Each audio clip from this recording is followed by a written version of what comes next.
Yes, you will. That's right. It's Orville Season 3, Episode 2, Shadow Realms Review. That's right. We're here on Live Long and Podcast, broadcasting from pretty much everybody's basement except for Dave. Yeah, I'm upstairs, I guess. But we're all freezing in our basements here in Canada because that's just the way we do things. But anyway, you know why we're here, gentlemen? I do know why we're here. Why we're are we here to talk Adam? about demons. Oh, Shadows. Shadow in realms. the realms. Perhaps. Anyway, as I said, this is the Orville podcast rewatch, whatever majiggy. And this is that's the official name. Actually, we're going to change it, and we're going to be discussing tonight Orville season 3, episode 2, Shadow Realms. We just finished watching this, or at least I did. I don't know about you guys. Yeah, I keep forgetting that these episodes are like longer. They're now an hour, instead of the 40 some odd minutes, 44 minutes. Yeah. So I got to budget my time better, but yeah, I had the same problem too. I literally went from finishing the episode to running downstairs and getting set up. So I watched it last night, but you're right; they're longer. Whoop, are you guys there? Yep. And and we got some cussing now. You know, we never had the swearing before.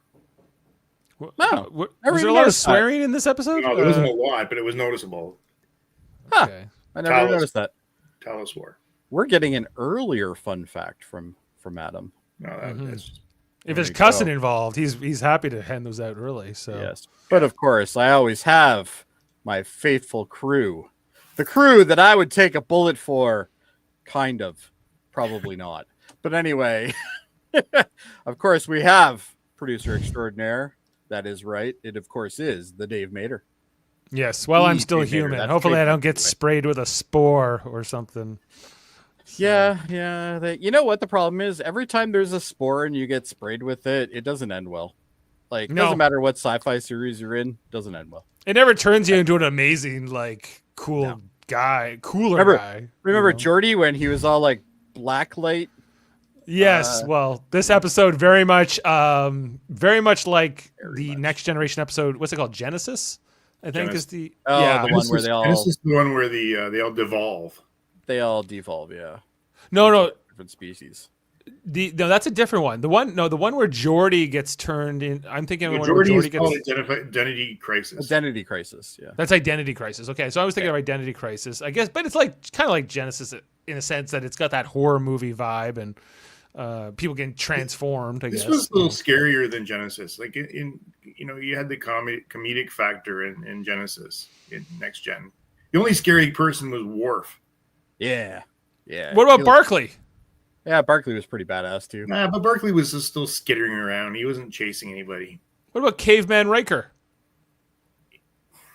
He's dumb. That was pretty comical, actually. What about Weird Fish Troy? She wasn't scary. She wasn't scary. Yeah, that's true. And of course, we kind of just started on our tangent here, but I didn't even finish my intro yet. We have to talk about Adam. And his mic diagnostic skills. They are fantastic. It's a new machine. It's the new year. Come on, Jordy. Yeah. I don't know if I'm offended or not. I think I just gave you the finger for the first time too off here. As he did. I'm not sure that's the first time because being me, I get the finger. No, that was my first time giving you the finger. I know it was. Oh, okay. Well, congratulations. You're now with many, many others in this world. Including Dave. Adam's more like an admiral type. He's not like an engineering type. He's not going to know how to work the machines. But anyway, our first impressions of this episode. How do we feel? Well, I think I'm mostly positive on it. I guess there's always that thing I have when I feel like I've kind of watched this episode on a different Star Trek show, but not quite, Oh, yeah. So but it's different enough that I think it works. I think that the tie-in with Claire's ex into this admiral is interesting, kind of. Has Claire dated everyone in the damn universe at this point? Like, we keep getting storylines about her. It's only 2. Well, do we know who the kid's dad is, though? Donor. I don't think it's ever mentioned. It's they do. They explain it's just just a random donor. Oh, that's right. Yeah, they're. That's why one reason why they don't look the same either. So. Oh, they're biological half brothers then. Yeah.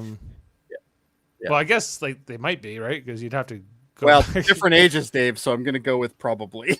Probably okay. I don't claim to be a scientist or anything, but Right, but I think that's explained at some point. Yeah, but I guess giving her an ex-husband and this particular character is interesting. I think that who plays this admiral? I feel like I know him from somewhere, but Paul Christie, Admiral Paul Christie. That's the character, but Paul Christie played by James Reed, and I feel like he's like this actor I should know or something. American actor. He played the role of George Hazard in the North and South television miniseries. Oh, North and South. I saw that. That was Jonathan Frakes was in that. Jonathan Frakes was in that, wasn't he? Yeah. He also had the recurring role as Victor Bennett on the Supernatural series Charmed. Never watched that. Never watched it. Yeah, so I don't know. He's I guess he's not mega famous or anything, but he's done a lot of TV work over the years. Oh, he was also on 252 episodes of Days of Our Lives. He played Jack Olson in Lois and Clark: The New Adventures of Superman. I'm guessing that's a Jimmy Olsen's dad or something. I would imagine, So I don't know. I feel he's an actor. I've seen things. Yeah, I think Lives. Dave actually watched Days of Our Lives a lot. He just doesn't want to admit it. Is that the one Jane watches? No, Young and the Restless. Young and the Restless. Yeah. Yeah. Anyway, let's move on, gentlemen. Adam, how do you feel about that? This whole episode. Hey, Norman. Hey, Sam. How you doing? How do I feel about this? This episode was great. Aside from the Paul Christie Claire thing. But you know what? That didn't last too long. That whole. But I feel we could have trimmed this episode down 15 minutes without a problem. I think that they're now on Hulu and they just go along. They got swearing going. Honestly, if you didn't point it out, I would have never noticed it. Yeah. I assumed because it was a Fox thing, they had swearing on it anyway. Listen, I like episodes like this. I like the horror factor, like people being chased. I gotta tell you, there was way more crewmen changed over than I would have thought. Mm-hmm. Well, they didn't really give us the impression of how quick, but it was pretty quick. The graphics, the makeup or whatever was really good. Yeah, during that makeup, the special effects I liked. Them jumping up on the ceiling and whatever and running. How do you feel about the enemy base though? The enemy base felt very paper mache to me, but inside it was did. Interesting. I thought. The other thing, Jody, and the pumpkin butts. The pumpkin butt things. Yeah. But you're right. Don't look into freaking flowers ever or pods. Okay, so here's how we could have made this episode 5 minutes long. All right. This is exactly how we do it. We send Isaac over. Problem solved. This is why you don't send admirals and captains on away missions, by the way. Yeah, shouldn't do any of that either. We learned that from Star Trek, but we never actually learned that. I think it should be standard procedure that you have to have your environmental suit on. That was the second thing I was going to say. No matter what the environment is, you shouldn't be in it without knowing exactly it. But they're like, oh, there's a breathable atmosphere. It's breathable, it's fine. We don't have to wear helmets. Isn't that better? But the other thing, guys, is once they start talking about an expanse, we've already learned our lesson about expanse. Yeah, the minute it's an expanse, you don't go in. It's just that simple. That's like a stop sign. You know what I mean? Once you see that expanse thing roll out, there's no good expanses. What's a good expanse, guys? Anybody remember one? The one in Enterprise? The Delphic expanse? That's the one I'm saying don't go into. Yeah, don't go into that one either. That's where all the sphere builders are. You might find a planet of Old West people, won't you? Oh, that's true. You could. And let's be honest, that's even worse. That Vulcan crew that turned on each other. That's true. The Vulcan zombies. I forgot about that. Indeed. Yeah. All right. Well, let's get into it, boys. What do you think? Sure. All right. Yeah. So here we are. We obviously have our obligatory external shot to start the episode. Yeah, as we always do. like I gotta tell you, when I'm watching these episodes, like the music and like the special effects is loud, Yeah. you know, and then like compared to like the dialogue where The sound balancing seems to be a little off. So I'm turning it up when the dialogue's on, and I'm turning it down when it's like space and music and stuff. I find you should check your TV. It should have a setting. Maybe for I should. Maybe it's a me problem, but well, no, probably not. But anyway, so basically, Mercer walks in on this board meeting, so to speak, and basically says, "Hey, we're gonna go meet up with the Krill. We're trying to negotiate a line through their territory to get to this expanse because we want to explore." That's what we really are, Jody. It's what we really are. We're explorers. And everybody seems okay with this until he says the admiral's name that's joining them from Admiral the starbase. Christie. Admiral Christie, exactly. And this is where Claire gets a little and the only one who picks up on this is Tala. But she doesn't really. She picks up on it, but she doesn't do anything with it. She doesn't do anything with it. She's just like, "You okay there, doctor?" She's like, "Yeah, I'm fine. I just didn't get a lot of sleep last night." And then, of course, we buzz out. So then we show up. We see Claire in her office. She's going through some notes. And sure enough, the handsome admiral shows up. Is he that Christie. No. But I'm trying to set the mood here. Well, he's not Victor Garber handsome. He's no Victor Garber, that's for sure. or Ted Danson for that matter. Or Ted Danson, yeah. But the good or news Ron is Canada. Don't forget about Ron Canada. Ron Canada. No Ron Canada either. You know what? They basically said, which admiral can we kill off? And it turns out it's this one. Yeah, the one will bring it. He'll be a one and done. One and done. You're never coming back, by the way, sir. But anyway, she's like, "Oh dear God, this guy." But we don't really know until we find out a little bit later. I love it. Like her reaction. They made you an admiral. They made you an admiral. No one's as surprised as me. Yeah, no one's as surprised as me.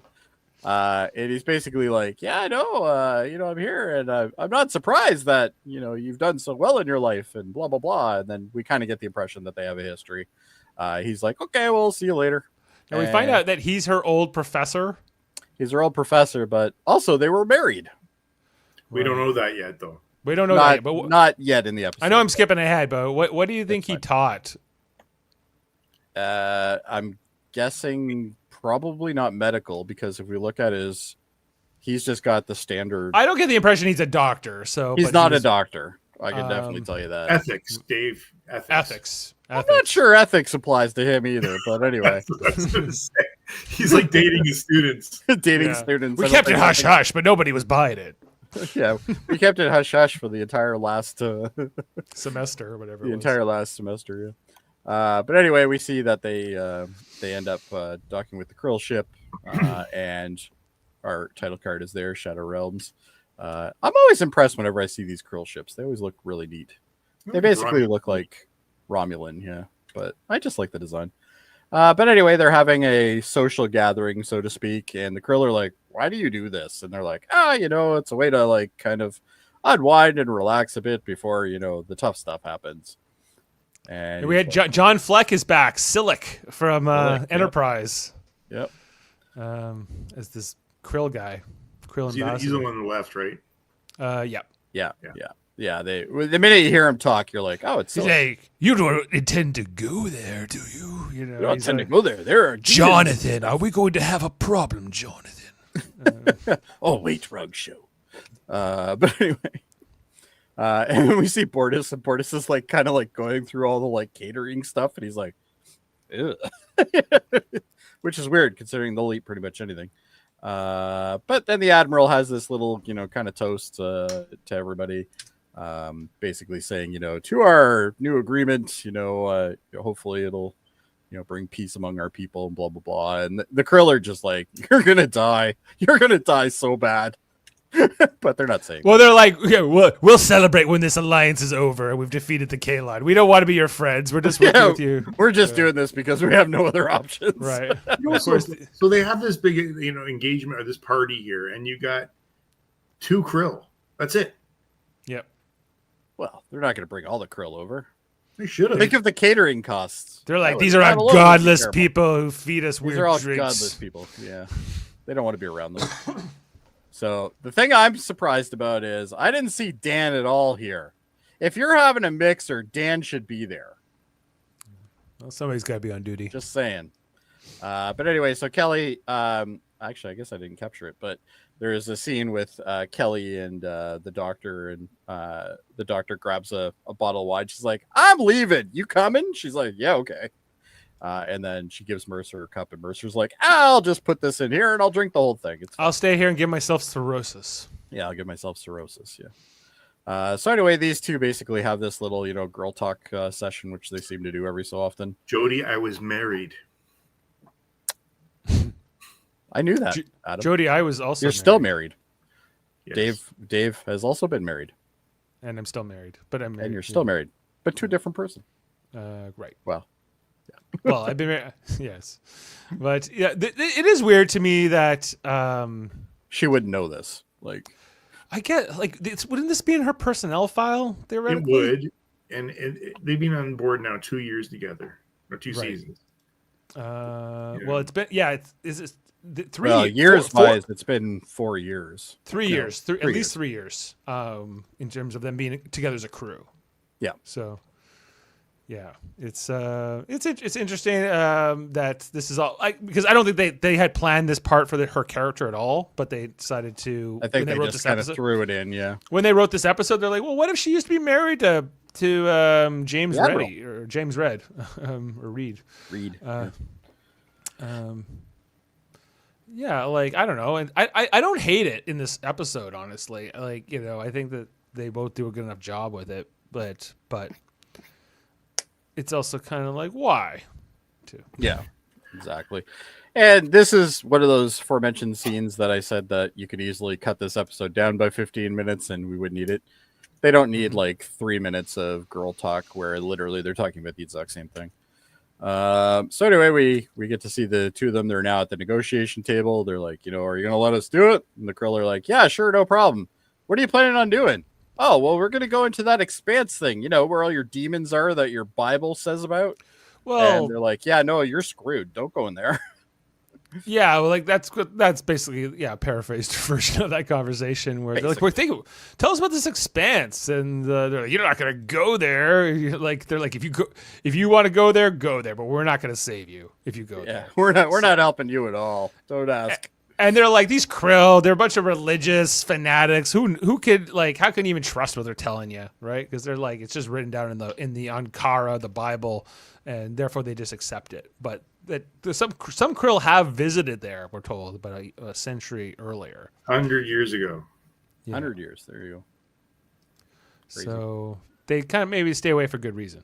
Yeah, and then we get the tale from the Krill basically saying, oh well, there's nothing but soul-sucking demons there, and don't go. And they're like, yeah, no, we're gonna go anyway. And I love this part. This is great where they're about to leave, and the Krill starts talking in his own language, and he's like, "What was that?" And he's like, "Oh, that's just a prayer. That's a prayer for people who are about to die. For people who are about to die." Like, so subtle. Yeah. And he's like, "Okay, we're leaving now. Before you guys decide to take us with you." And they're like, maybe this is a bad idea. Now, this is where things turn, and it turns subtly, but it does turn. If you notice, Kelly through the entire episode is like, we shouldn't be doing this. Like, let's not bother going. And Mercer's like, yeah, we're going. Right. Well, the next conversation with Admiral Halsey, I guess, is kind of that debate, right? Like, how much should they take the warning seriously or not? And it seems I get the impression that, like, Kelly's more on the side of caution here than, like, I guess Ed and the Admiral are. Well, I think she is a lot of the times where Ed usually will just grab Gordon and go, hey, let's go do something stupid. So it's. This is an unexplored region of space where they can't call for backup. They can't, there's nothing near them.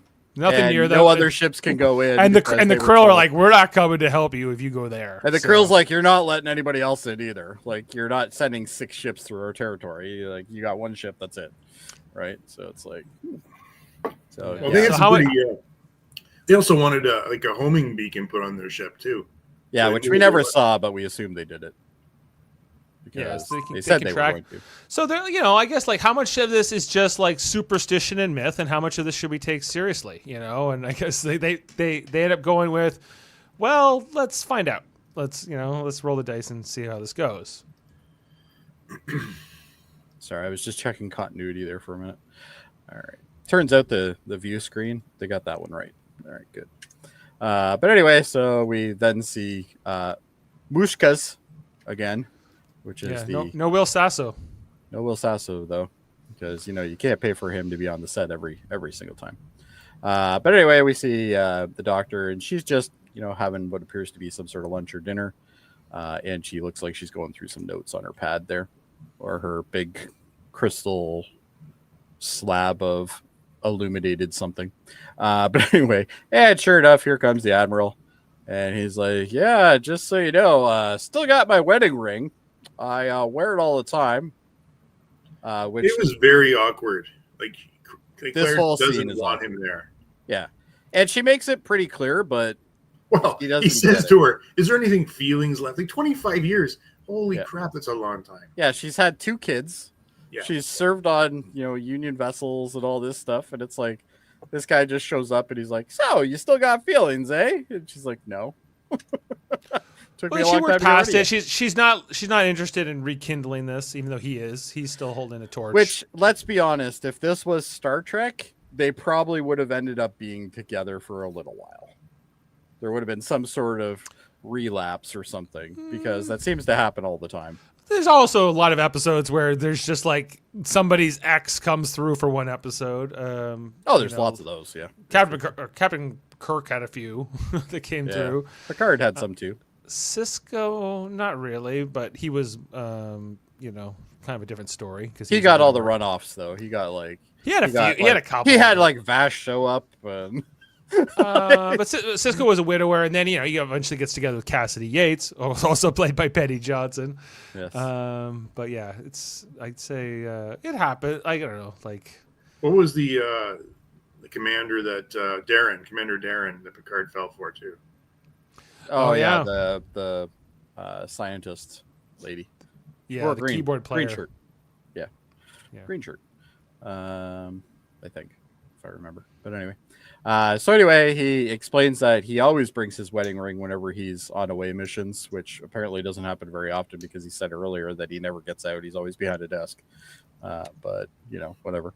But anyway, she's like, yeah, no, I don't really have any feelings. And he's like, okay, well, see you later. And so I guess he was trying to get a hookup, but it didn't happen. There was like, an intended commercial break here or something, right? Yes. Between the scene and the bridge scene here where he's... I honestly thought that I mistakenly went to another episode or something. So I had a similar experience where I'm like, did my media thing just die or something? And then all of a sudden it showed up. And then I'm like... So if you remember, this is the scene where Kelly asks him to like give some kind of speech. We're going on a mission. Yeah. Mm-hmm. But we've been on lots of missions. This is unexplored space. This is unexplored mission. Oh, wow. Yeah. This isn't just taxiing around, taking everybody everywhere. God. I do like the shuttles, though. I think the shuttles. The new one, I like the new shuttles better, too. The new shuttles are definitely nicer. Yeah, and they have way more viewing screen. Like, you can really see out there on the new ones. The old ones just felt like miniature versions of the Orville. These feel like their own things. So yeah, I like that too. So yeah, but basically Mercer's like, yeah, we're going somewhere. They've done better on that part of this than Star Trek, I think, because they're so boxy in Star Trek. Mm-hmm. Yeah, everything feels like it can be like stacked in Star Trek. You know what I mean? Like they were... how many of these shuttles can we stack over in the corner there in Cargo Bay 2? 6, okay. And then how many will fall on Wharf? Who knows? But anyway, we're starting to move away from that with like the Delta Flyer, but yeah. Yeah, that's true. And we never got to see the captain's yacht on the D, so... No, that's true. We did see it on the E, but... We did see it on the E, and it had the Argo as well. Yeah. I love the Argo. Ugh. All right, let's move on. And I can't remember what the joke was during this. He was gonna write a speech and whatever. Well, no, he said something at the end of the. Oh, and may the force be with us. May the force be with you. Come on. Yeah, that was pretty lame. But she's just like, this is why we're not married anymore. All right. Anyway, she's like, you're a loser. Anyway, and then Charlie talks, which I'm not sure why we need to, but she does. But anyway, I hate that. They got 66 minutes to fill here. Joe. Yeah, I guess so. Yeah. They can throw a few lines to her. Yeah. So anyway, we then see Isaac back in the science lab thing that he hangs out in. And I don't know how I managed to capture that many of those, but anyway, we see the Admiral shows up, and he's like, "Yeah, no, am I interrupting you?" And he's like, "Yes." Well, I thought the scene between Isaac and the Admiral was good. I thought because they're both basically Claire's ex, and they kind of have this bond over it. Mutual bond over it. Yeah, they both miss her, but also Isaac's interaction with him makes Isaac realize that he needs to check in on her later.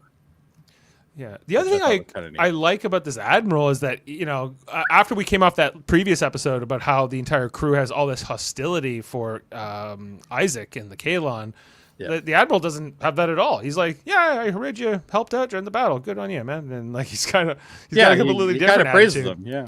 Yeah. But he's basically like, did you find her spot? He's like, no. No, I'm just kidding. But anyway, but basically they talk about how and there's one part where like Isaac's like, yeah, we had, you guys have the same this, and this, and he's like, and also she likes these sexual positions, and this is when the Admiral decides to stop. I would have liked to hear that that part. I'm not sure I want to, because I bet you Penny's into some freaky crap. But anyway. Whatever. It would have been interesting for the Admiral to go, she wasn't into that 25 years ago. So. Oh, I'm glad to see she's still that limber, something like that. But anyway, we now, get towards a nebula here, which I thought was pretty nice to look at.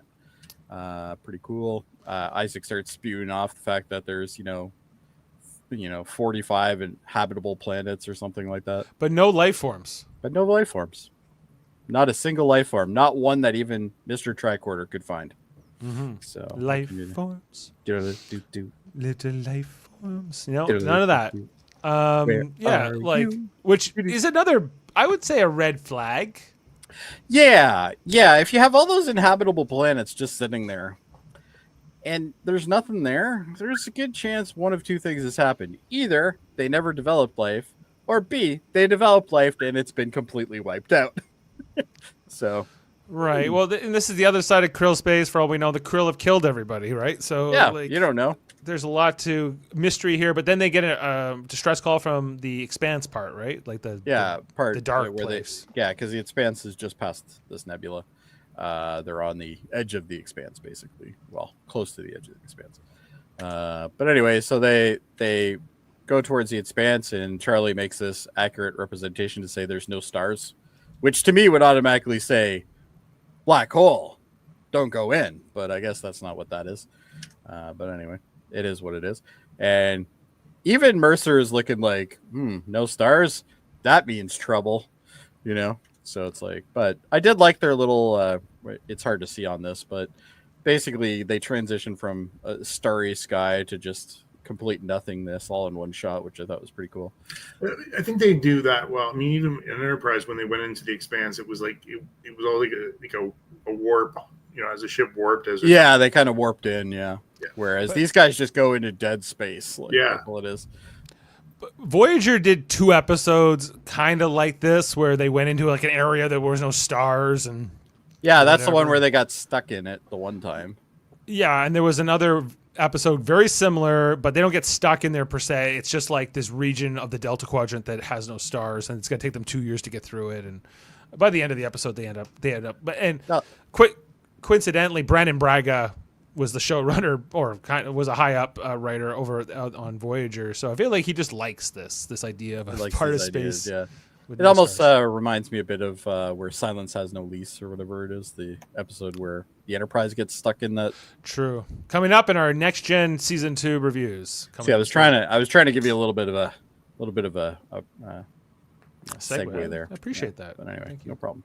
But anyway, they arrive at this what appears to be a space station of sorts. Pretty ugly looking space station. But you know it's red, so you got to go. It looks like it's red. It looks, like why are you even going to it? It's red. I would just like I think like the Orville like missed an opportunity to go. That looks scary. We should leave. Yeah. But anyway, they're like, yeah, no, we'll go down there. Blah blah blah. So they're going because Bortus told them that there's a thing. Now, when your opening thing looks like this is when you run. You don't go in. Why are you going into that? Does that look inviting to you? This is very horror movie-ish now. We've switched genres. Yeah. No, this is Alien right here. Like it does go full like meta wise. It admits that like we're going into a horror movie. Admiral Halsey says if you were to go into that house, I would tell you not to go in it. Even when the damn thing's open, you're like, that doesn't look like fun. So it looks like you're about to be swallowed up by hell itself. It almost looks like Omicron from the Transformers movie. For anybody old enough to know what that is, but anyway, Adam knows. He pretends, but he knows. But anyway. Omicron. I just watched planet-eating planet thing. I just watched. Have you guys seen that horror movie? Nope. It's yes.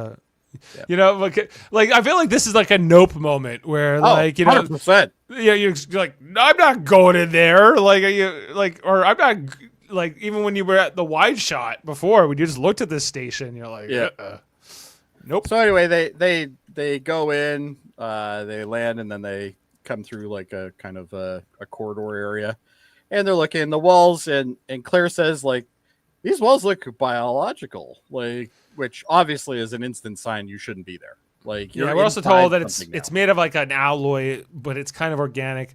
I kind of agree with your normal assessment or your earlier assessment, Jody, that said that this was kind of. I think this is the most disappointing part of the episode for me because I feel like this set inside the station looks, I don't know, like it belongs in an amusement park or something. It's right up there with Farpoint Station. It is so boring to look at.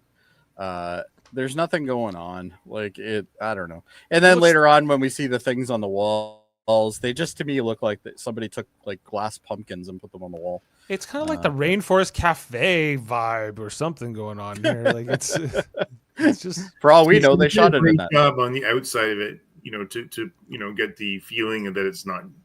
Well, that's the difference between a set designer and a CGI artist.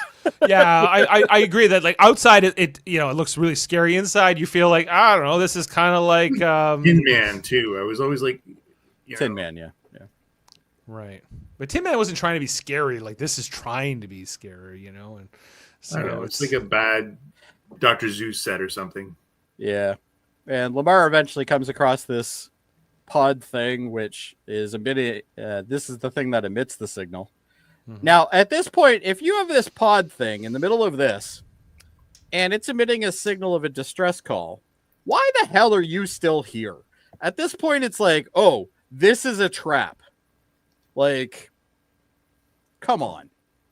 Anybody else falling for this? I'm not. I feel like there's a few, like, you know, they're trying to be explorers and, you know, hope that they're not having scary and trying to get them, but this is scary and trying to get them.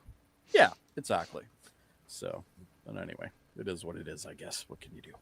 Anyway, here we go into the pumpkin room, which to me just looks like the butt end of pumpkins.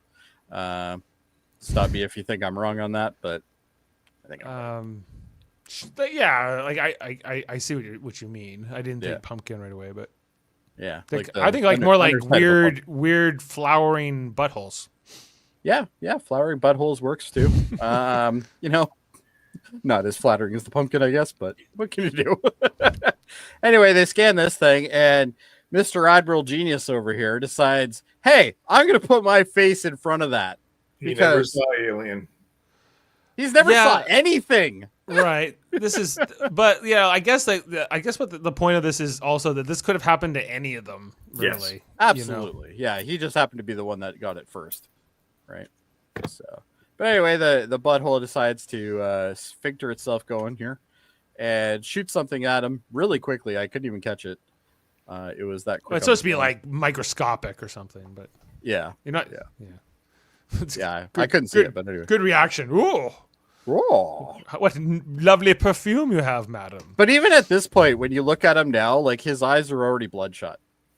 Yeah, So it's changing him almost immediately. Yeah, so it's like they should have kind of clued into this. Now, does the Orville have the same idea that they have where on the Enterprise, where when they show back up on the ship, they have to do a medical scan or some sort of? I don't think they mentioned decontamination, but I don't think that they don't like. They obviously don't use transporters, so they don't have like that biofilter. Yeah, but they don't even do what Enterprise did when they put them in a room with the light. And have everybody slap gel on each other while they're in. Go into that room and be sexy. You know what? That could have worked on this show, though. But anyway, what can you do? So anyway, they're looking at the way the station is and all that, and they're. Ooh, I didn't catch that before. That's very arachnid. Very, yeah. Well, we find out that these are basically like spider people by the end, right? So yeah, they're almost. This is almost like, to me, this makes me feel like this is almost like a Starship Troopers type of thing. You know, but want to know more? Yeah, want to know more? Mm-hmm. Join the Union. Want to know more? Yeah. But anyway, and of course, our admiral just all of a sudden like completely goes haywire, and something's growing out of his forehead. This was cool. Like, this was great. The makeup on him is fantastic. Even in the this all was happening too. He's got the eye coming out now. He's got a tooth over here. The scenes though on the bed here, these are just gross. They're so awesome to look at. Yeah. And even this isn't too bad when he gets, when they go back to him a little bit later, it's like he's got like little fly hairs coming out of him and weird stuff.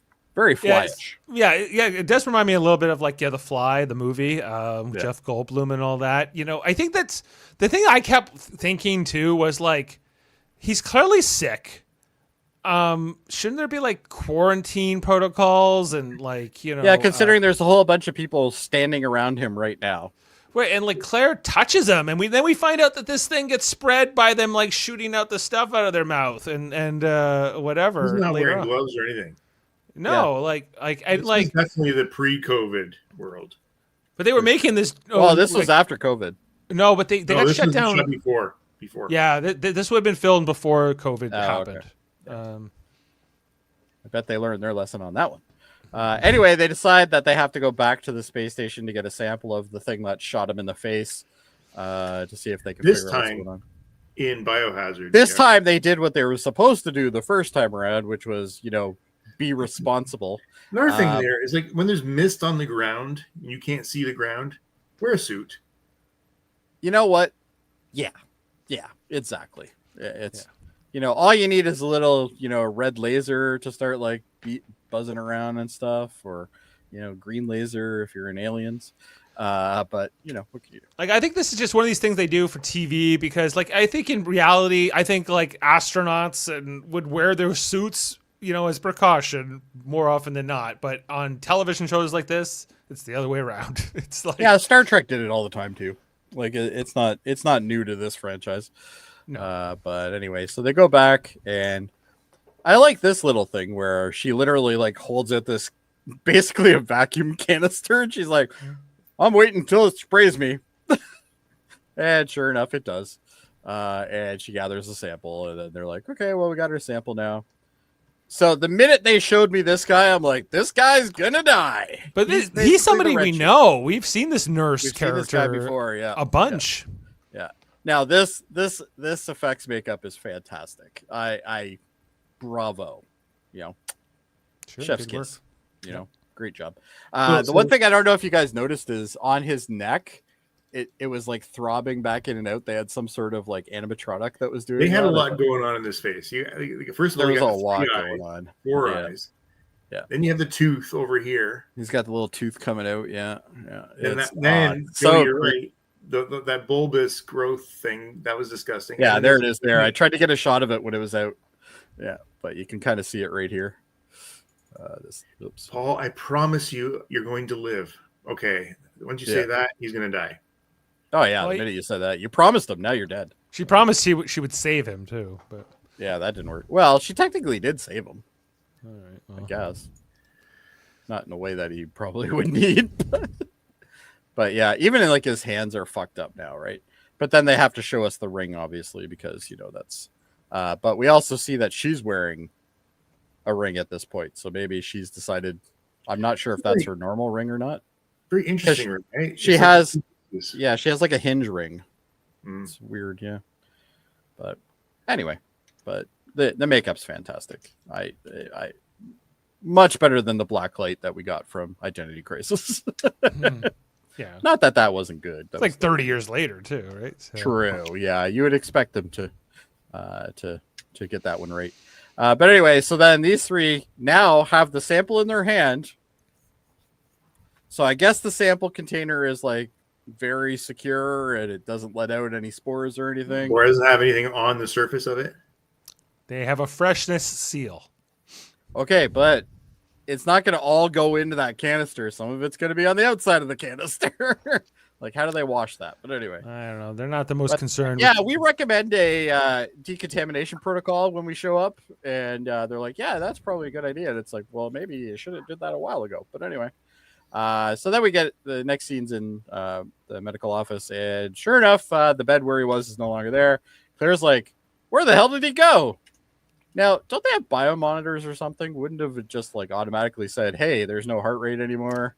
This is an immediate ship-wide security emergency. Yeah, this isn't a let's go walk around because the lights are out.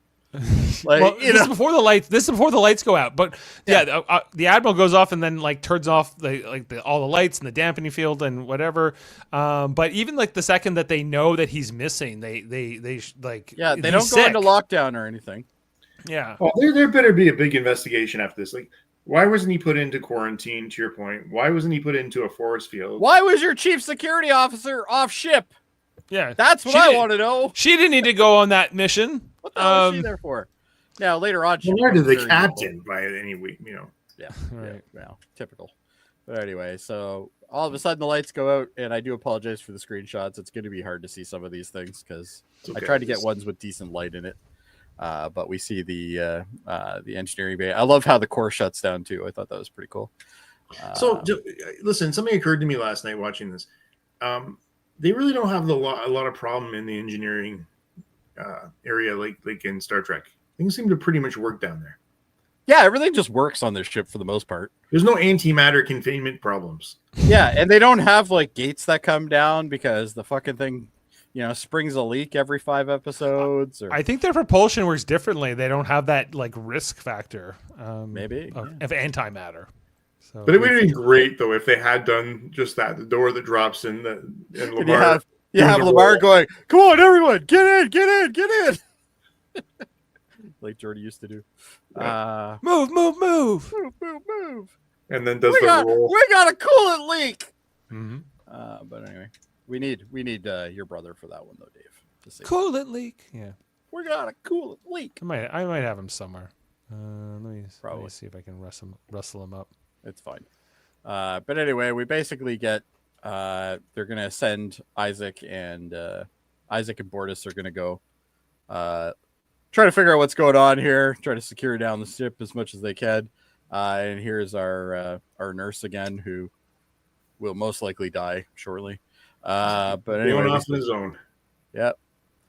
He's looking around. Blah blah blah. I loved how they shot this, though. I thought the way they shot this was quite well done.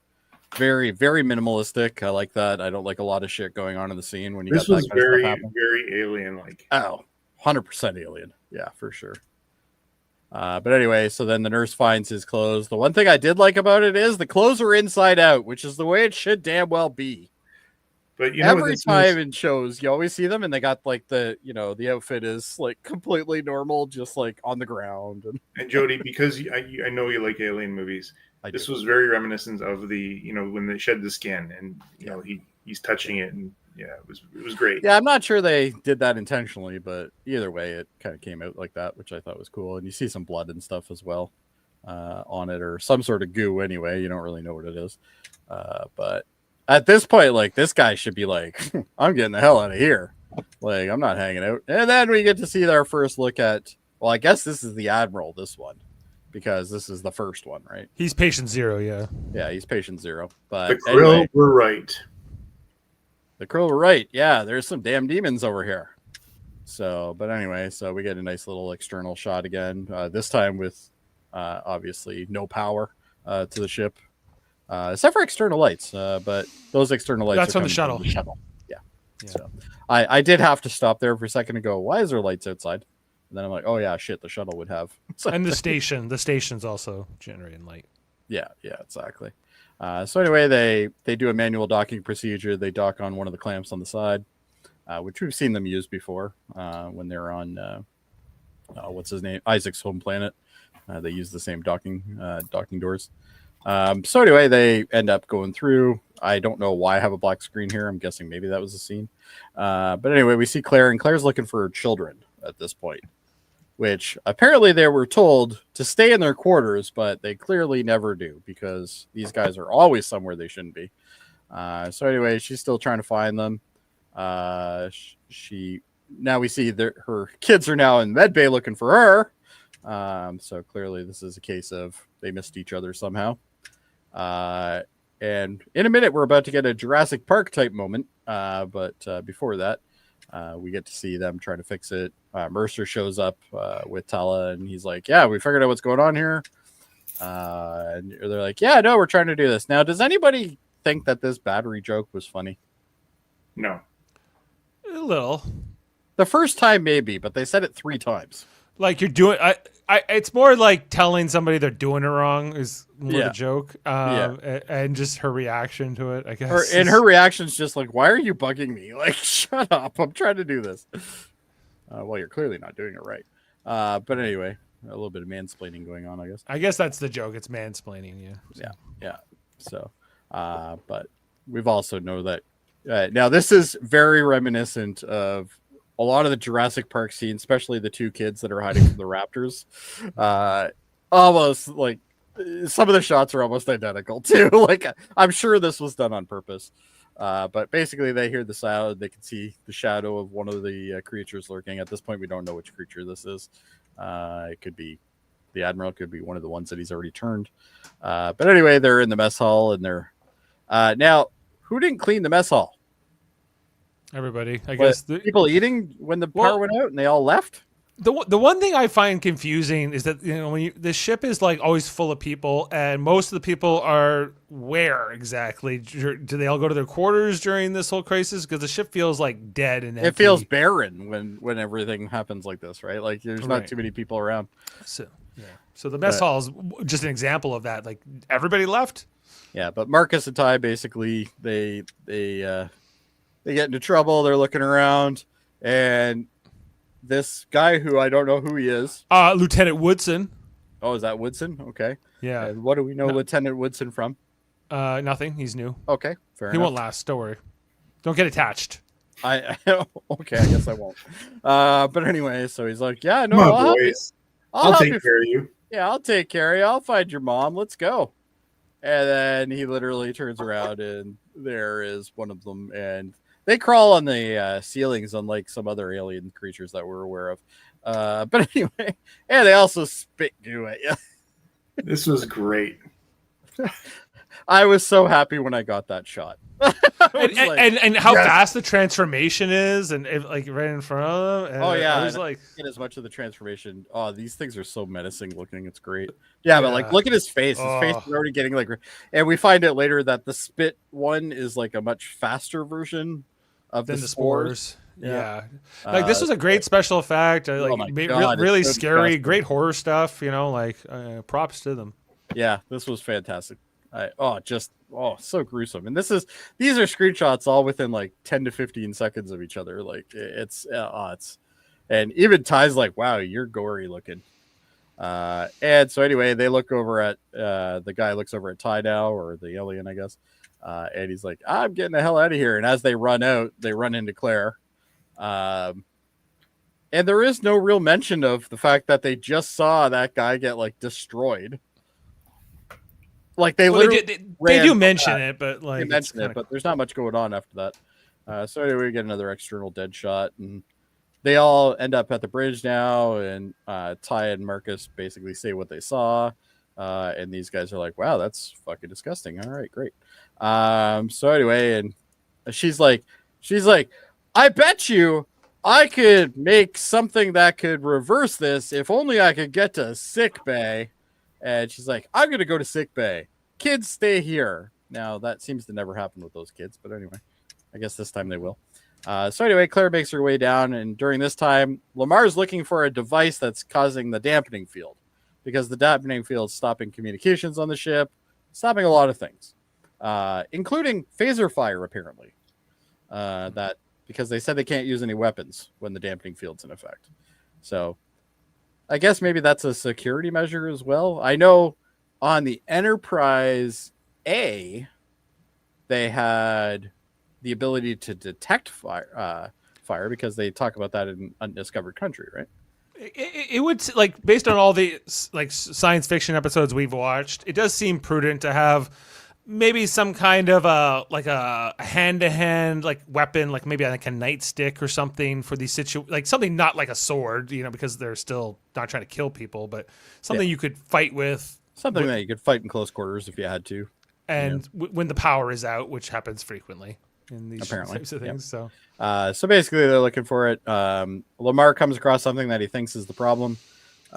He then tells Isaac, who I guess can't fit in the corridor, so he doesn't bother going in. Or I guess he's the lookout. I don't know. Either way. So anyway, he figures out that this is what's causing it. He's like, I can restore backup power. So he restores backup power. The lights start coming on. Now, the one thing, I don't know if you guys noticed this, but on all the displays, everything was dimmer in a different color. It's because they only have minimal power. That's why. So I guess it affects their displays or something too. So that's kind of neat. I thought that was a nice little touch. But yeah, because if you see like all of his controls are now like a light, like they are normally this color, but they're a lot more vibrant. Mm-hmm. So it's like I thought that was pretty neat. Also earlier, which I don't know if you guys noticed, when Mercer was flying the ship, I forgot to mention it. When he was flying the ship, you can see him touching buttons on the console and they're lighting up. It doesn't look like a special effect, so I'm wondering if somebody actually created the panel that they can just touch and then it would light up wherever they touch. Maybe, yeah. Like it's just like a touch screen that doesn't really do anything. It doesn't do anything, but like it reacts to their touches, which I thought was kind of cool because it didn't look like it was CG'd. If it was CG'd, they did a hell of a job on it because I looked at it for a little bit there and I was like, that looks like a practical effect to me. But anyway. So anyway, they got some minimalistic power going on. So Lamar's still trying to figure out what's going on. And sure enough, one of these things show up in the access panel area here, which of course we know that was going to happen anyway. You know, once you have somebody crawling in a confined space, there's going to be an alien there. Like that's like Alien 101 right there. But anyway, the one thing with this chase was that I'm like, is it like I'm no Spider-Man or whatever this thing is, but you know, it seems like it would be more practical to chase him on the ground, on the floor, than to chase him on the ceiling. But because you still got to deal with gravity, right? Yeah. But anyway, I don't know. Like, I guess if you're a Spider-Man, well, if you're as good as the floor, a fly alien hybrid thing, I guess you could do that. Now I do apologize. Some of these running shots are probably pretty terrible. But anyway, he's basically trying to run off. He ends up like scolding him or something with this thing, which gave him enough time to go up the ladder. He then runs down through a corridor. And he runs. I thought this was smart. I've never seen this before. He runs into the brig and turns on the fucking field. He's like, they can't get me because I can't get out. Right. So, and you see them and they're bouncing off of it and they're trying to play with it to see if they can get past it. They clearly don't know what it is. I did notice, I don't know if you guys did, but the different aliens actually do have different facial features, which I thought was kind of neat. Like they all have the same generic stuff, but like some of their heads are wider, some of them are longer, stuff like that. I thought that was kind of neat. So they have like faces, basically, I guess. They have faces, yeah, and some of them have teeth that are in different spots and stuff like that, which I thought was kind of cool too. But anyway, Tala hears them and she runs in. And she basically distracts them. She's like, hey, assholes, come get me, basically. She didn't say that. There's another. She said it twice. What'd she say? Hey, assholes, come get me. Is that what she said? Okay. Yeah. So there you go. But basically, she then runs. They chase her, which doesn't really help Lamar that much because he's still stuck in the cage. Well, but they were pounding on the force field, so I guess maybe they could have got through eventually. But maybe, yeah. So anyway, but Tala opens up a can of whoop ass on them in the cargo bay. I like this fight a lot. Although, like, it seems like she could get sprayed with this goo any second. She was quite I'm risky. surprised they didn't just start spraying her. Like, why didn't they just? They tried, but like they tried once. But I don't know. Like maybe it takes a little bit of effort to shoot a load. I don't know. They have to get aroused first. Maybe yeah. They can't just go. So they got to have some fun. Is there no romance in this? There's these no spider romance. people. You know what? No dinner, no nothing. Just straight to it. But anyway, so she kicks the shit out of these guys, which actually makes for a joke later on, which I thought was really funny. But anyway, so basically these, I think she's being attacked by 3 of them. Yeah, 3 of them. One of them joins the fight in the cargo bay, and then the other 2 follow her in. So anyway, but she ends up beating the hell out of all of them. Which, you know, that's what you want in a security officer. Imagine if we had the other one. Well, she could have probably. Same race, she could have done it. She might have. But anyway, Isaac is then walking down one of the corridors, and he can hear Lamar. This is a great moment where like the monster like walks right up to his face and right up to him, and I guess the monster figures out that he's not biological. So but I can't do anything with him. Yeah, so there's kind of like this weird, awkward pause, stare, and I don't. Is this meant to be the Admiral? I guess maybe it is, right? So I don't know. I guess maybe they don't really tell you if it's the Admiral. Because if it is, there could be that familiarity, I guess. That could be. It could also be that this race knows who they are. Isaac's people know who the Kalon are, you mean? They know who the Kalon are, yeah. So maybe that's why. I don't know. They don't really explain it. But I'm not sure this is the Admiral, though, because I think the face is a little bit different. All we know, I guess, for sure is he wasn't one of the guys in the cargo bay that was fighting. He wasn't one of the guys in the cargo bay because he still is, you know, walking around and stuff. But anyway, Lamar is very excited to see Isaac because Isaac's like, yeah, okay, I guess I'll open this up. First, Isaac asks him why he's in there, though. I would have liked a joke there where, like, you know, well, who locked you up? I'm not allowed to just let anybody out. You know, that's against protocol, you know. Something like that would have been kind of funny, but what can you do? But anyway, they're like, yeah, Claire says up and she says, you know, this would be a lot easier if we could get one of their bodies or something and I can kind of figure out how they tick. And Tala's like, that's not a problem. I got this. So anyway, she's got one of the bodies that she decided to beat the hell out of. And just as this happens, they find out that another ship is on its way there. Now, the one thing I like that the Orville does that the other ones don't seem to do is the Orville uses still images when they're looking at something really far away. Have you noticed that? It's not actual video. It's like basically like little snapshots that move around every so often, which gives you the impression that they can only like see so much at one time. Well, we are told this is 10 million kilometers away, so yeah, something like that. Yeah. So anyway, here's Claire. She's trying to figure out how these things work. She then figures out that she can just give them essentially a virus because their immune systems aren't really developed yet. And the virus of choice, she's like, well, you know, we'll just give them like the cold or something like that. And then Bortus is like, well, how's this going to affect everybody else in the ship? And she goes, well, you might get some sniffles. And he goes, I can accept that. I am prepared. I am prepared for that. Yeah. But either way, you know, good old Bortus line there. The space, you know what? That station looks cool from there, but the inside, not so much. But anyway. So she goes up and says, yeah, no, we can use this, but why don't we talk to the Admiral first and see if maybe I can get through to him, which is always a bad idea in sci-fi. I'm not totally sure why they ever do that, but they do. She's like, yeah, I could probably get to him. And Tala's like, okay, well, I'll take you over there. Let's go. So her and Bortus go over with their rifles again. And sure enough, they run into a couple of them, even going towards the bridge, apparently. Because that looks like the same staircase that goes to the bridge, but I could be wrong. There might be more than one spiral staircase, I guess. I was surprised how many that were transformed, though. Well, we saw how quickly they transformed, though. It would make sense. Yeah. How many? What was the total count? How many people? Did they say it? I don't think know if they said it. Did they? Well, it seems like there's at least 4 or 5 or 3 or at least 4. Well, right? I would say at least 6, yeah, because you had the guy that was in. Well, I guess some of them could be copy overs, but I would assume based on the fact that it only takes about 15 seconds to transform into one of these things, it probably is pretty quick to assimilate a whole ship.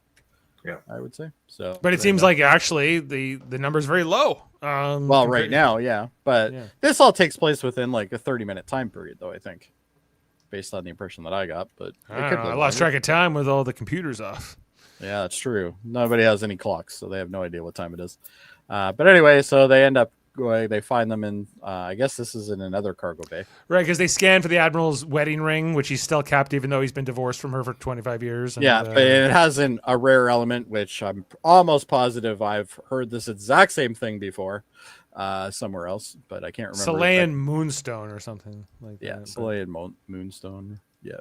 But anyway, so they end up finding something that resembles it, and they're like, yeah, Shuttle Bay or Cargo Bay 5 or whatever he's in. And sure enough, when we look at his hand, he's got the ring. So obviously that one's the Admiral. So at that point, Claire is like, yeah, remember the good times and all that? Oh, yeah. But anyway, we're going to kill you unless you leave. That's basically the ultimatum. And it can understand, or the Admiral can understand her language? Yeah, this alien species can understand basic language at this point, which I guess is part of its development cycle. God damn, that thing's ugly. But anyway, it looks so good, though. As handsome as ever. As handsome as ever. Admiral Christie. Yeah, poor Admiral Christie.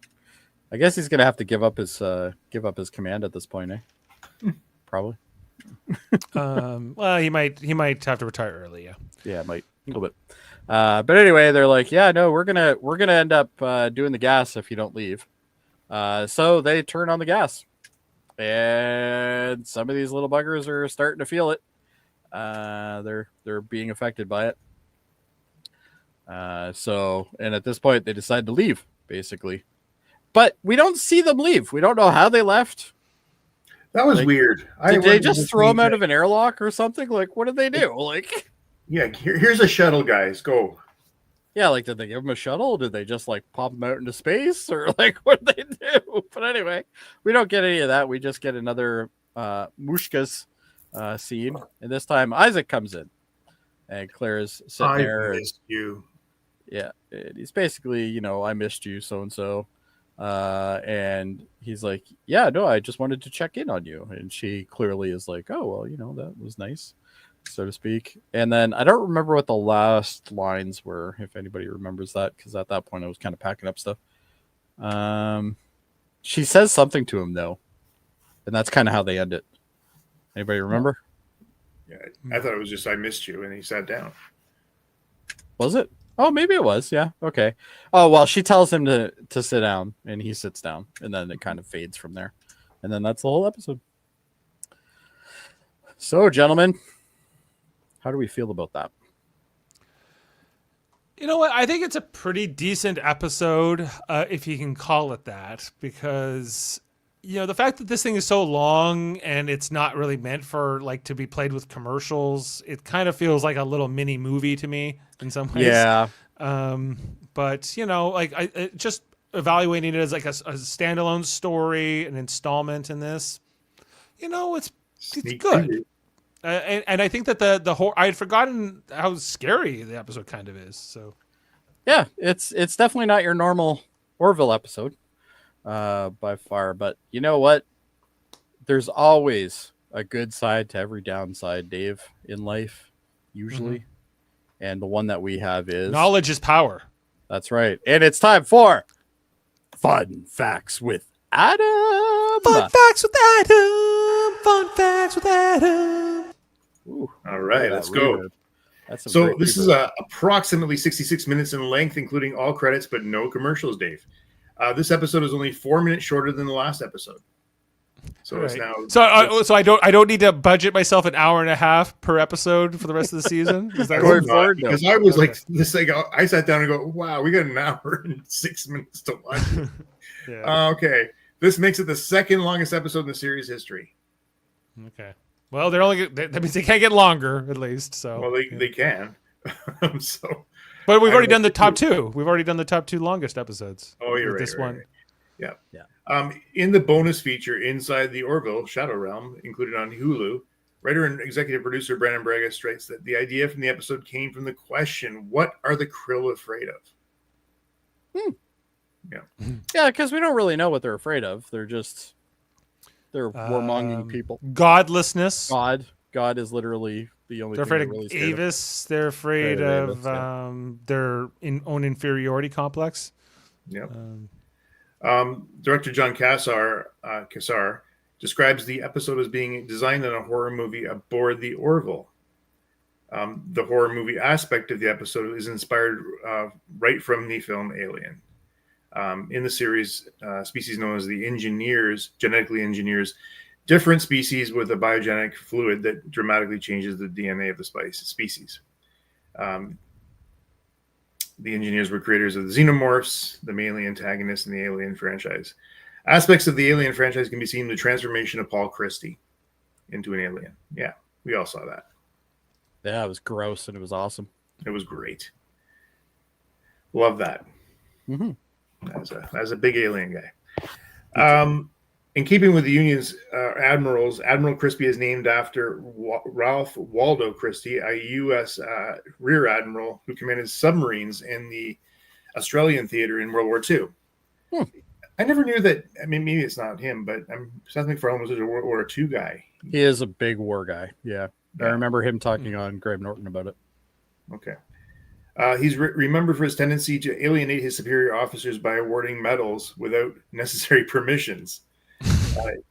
And his insistence on using torpedoes that had been approved ineffective and embarking on dangerous combat missions during the U.S. Submarine War. Dave, you mentioned this earlier, but the episode pays homage to Jerry Goldsmith's work on Alien as the Orville approaches the abandoned space station. The score? Yeah. Specific? Oh, okay. I didn't. Yeah, I felt that too. I'm not an Alien fan like you two, so that's unfortunate. Lost to me. Maybe you should be. I've tried. It's yeah. The general plot of this has elements almost identical to the movie Alien. While in the remote area of space, the crew receives a distress signal, which turns out not to be the case later, and find a large, apparent abandoned ship. Never seen before. One of the crew examines something. It opens like a flower and attacks his face.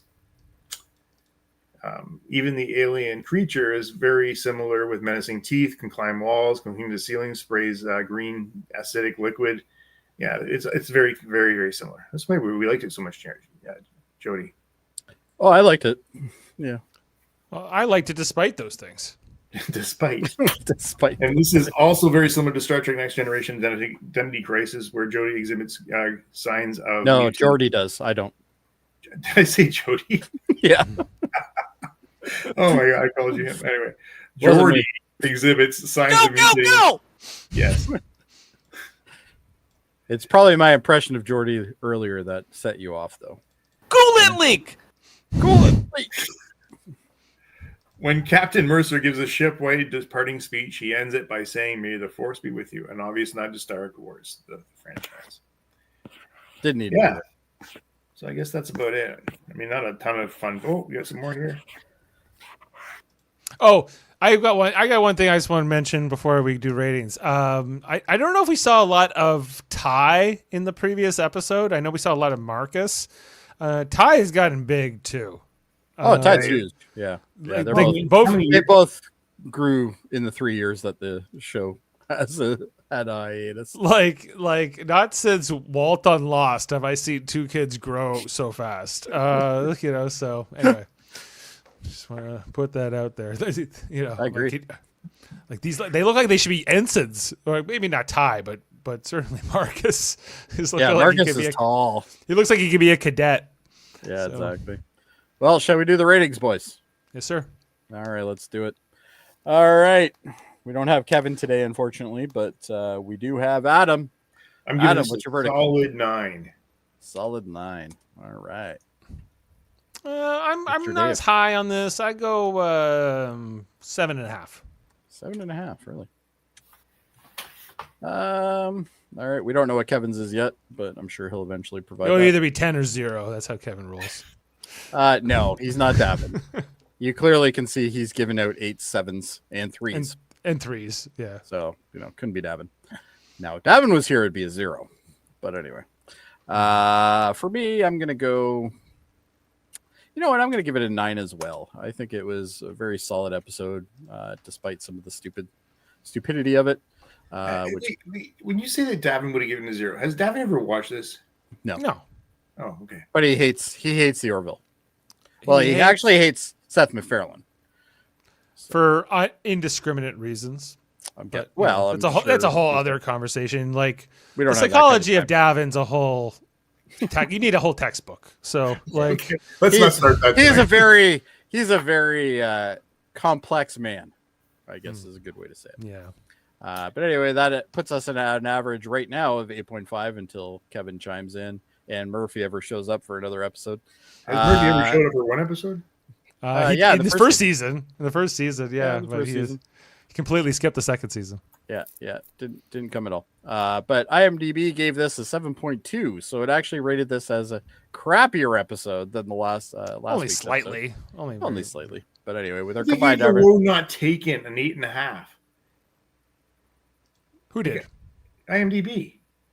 Oh yeah, IMDb likes that episode a lot more than we do. Yeah, so. We didn't like it at all compared to them. But anyway, Adam was the high vote on that one. But, yeah, our combined average is almost 8, which is you know what? I should take that down. Anyway, you're 7. You're retracting. Yeah, take it down to a 5. I don't like it now. You don't like it now? Right. I got it. You got it. These episodes have become way better. These last 2. Well, season 3 is definitely a whole other breed of Orville for sure. So a lot more. Well, you can see, obviously we didn't love how the season 2 ended, and so it seems like this beginning of season 3 is mostly engaging with us, to a varying degree. So that's good. I will say there's at least one episode that's a stinker. This episode, don't ask me yet. Was the last episode filmed before COVID hit? Oh, was it? Okay, that kind of explains some things. Is that a question or no? It is. It's a fact. Okay. He's telling you that. Okay. He's like, that is how it is, sir. Got it. Well, Jody, what comes next? What's after this episode? Well, Dave, I'm glad you asked. It is Mortality Paradox. The Orville crew discovers signs of modern civilization on a planet known to be uninhabited. This is actually a really kind of neat episode. I remember this episode, and it's probably the best of the season for me. So really, I'm not sure I would say the best of the season, but it was definitely a good episode. This is the time travel episode, right? I don't think so. You're thinking about the one where Gordon meets up again? Oh no, then it's not that. No, this is the one where it's like a weird vacation video game planet or something or other. Something like that, yeah. Okay, no, that is not one of the best of the season. Yeah, that's why I was a little confused on what you said. But so wait. You that's one of your favorite episodes. That one when he's the time travel one. You don't like that one? Okay. This is a scene from it right here. No, this is from This is from next episode, which is a different, not the time travel episode, right? That's right. This is the next one. But Adam doesn't like the time travel episode, is what he's indicating. I believe that's what he has indicated. Yes, but it doesn't really matter. We have different. When we get there, we get there, gentlemen. We get there. At least it'll be a spirited talk. But you never know. It might be one of those episodes that Adam might rewatch and go, you know what? It's better than I remember. Do we get to see the same scenes over and over again in this one? In this one? No, not this one. Or you mean the one that you're talking about? No. Yeah. Okay. No, because it's almost an alternate timeline thing where she had like a family and stuff and all that. All right. You know what? Yeah, it's open mind. Let's go. Doesn't matter. Next week we will figure this out, gentlemen, and we will put a finality to that. Mm-hmm. I guess. We that's sure will. Word, but anyway. But Dave, what else do we have going on this channel? Well, Jody, we just wrapped up Lower Decks not long ago. It's over. We still have a retrospective plan somewhere in the near future. But look out for all our Lower Decks stuff. That if you want to go back and hear our takes on any episode, totally there. There's some good ones. We're coming back for Star Trek: The Next Generation next week. We're coming back next Thursday. Season 2 is kicking off with The Child. So look, I got a great panel. It's an all women's panel. We got Jane, Ashley, and Heather coming in for that one. So. I really hope they all just rip it, because I hate that episode. It is so bad. We'll see. We'll get there. That's that show. We'll talk about it there. I might have to be in the comment section for that one. You can leave your comments. That's fine. And then of course we just did our radio theater, which was Star Trek Generations back in December. You can listen to the live version. Justin is working on the edit for the new version, so nice. Look out for that news soon. And this month, guys, Section 31. The movie is coming out, and we're going to be talking about that in about 2 weeks. So is that on the 24th? That movie comes out on the 24th. Yeah. 24th, yeah. So probably talk about it on the 24th or the 25th. We still have to figure that out. So I don't know. Based on the thing, I'm half and half right now, based on the trailers that I've seen. So we'll see how that goes.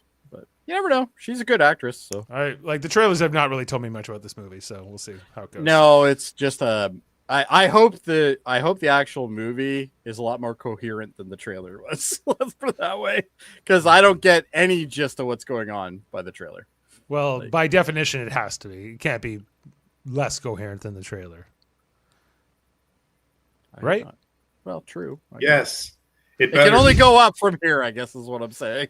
It was a very quick trailer with lots of action shots. That's it. So yeah, well, we said we liked that it didn't give away the entire plot to us. So we're gonna see how it goes. True. Yeah. Open mind. I'm still looking forward to meeting young Captain Garrett, though. Yeah, that's the mantra of today, guys. We'll see what happens. Yeah, new possibilities, new horizons, even. New horizons, even. Well done, Dave. Well done. All right. Well, I guess that wraps it for us. Hopefully we'll see Kevin next week. He unfortunately couldn't make it this week. So we, of course, miss him and mostly his mustache. But what can you do? I think I'm going to be out next week, guys. So. Well, we don't feel that much about you, but. Okay. That's fine. No, I'm just kidding. I'm kidding. Well, the good news is now then you have 2 weeks to make sure your mic works next time. All right. Okay. Anyway, well, from all of us to all of you, live long and podcast, guys. Beam up some Star Trek content with Live Long and Podcast. Tune in to X-Rated, the X-Men animated review show. Artistic interviews with graphic histories. A roundtable movie discussion with Hey, did you see this one? And movie reviews with Hold Up, a movie podcast. And while you're at it, spin a few records with Eamon on Track. Watch us duke it out on trivial debates. And let's chat about TV with the Super Mater Brothers. It's all here on the United Federation of Podcasts.